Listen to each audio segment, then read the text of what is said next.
don't wear sunglasses on the water. And I'm like, hey, you don't wear sunglasses on the water. Like, how do you cope? And he said, well, if I wear sunglasses, I can't see the wind.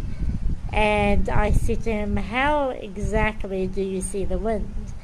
And he said, when I'm on the water, I see where the wind touches the water, and then I see how it influences the waves, and then I see where to take the boat, and then you are one with the boat, and so you move as one.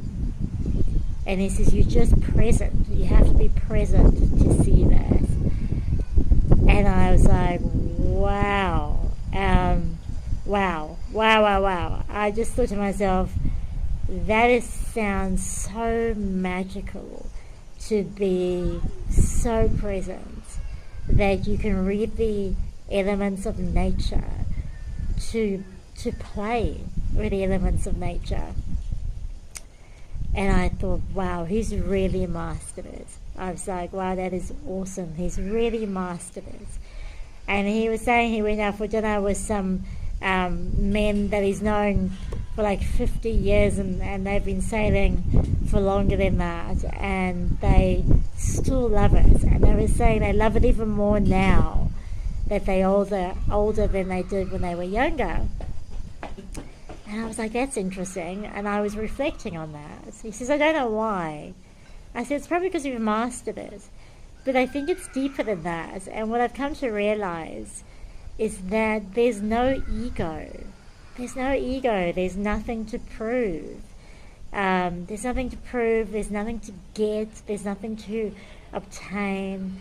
There's just enjoying the process.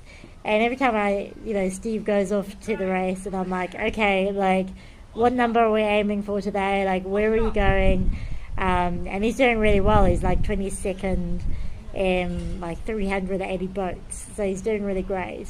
But he says, well, God, you sound like my coach. Fancy that.